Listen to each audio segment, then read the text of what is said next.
ప్రేమతో భక్తితో పిలిస్తే పలకని, తలిస్తే తరింపచేయని దైవం అంటూ ఉండదు.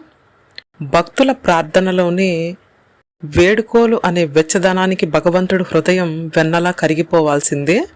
ద్రౌపదిని వస్త్ర అపహరణం నుంచి కాపాడింది ప్రార్థనే. గజేంద్రుడికి ప్రాణభిక్ష పెట్టింది ప్రార్థనే. మార్కండేయుణ్ణి యమగండం నుంచి తప్పించింది ప్రార్థనే. ఇలా ఎన్నో లెక్కలేని విశేషాలు భగవంతుడు తమ భక్తుల మీద చూపించిన దయ, కరుణ, ప్రేమ ఏవైనా చెప్పచ్చు. ప్రార్థన అంటే భక్తుడు భగవంతునితో జరిపే సంభాషణ. భగవంతుడు అందరివాడు, అందరిలోనూ ఉంటాడు.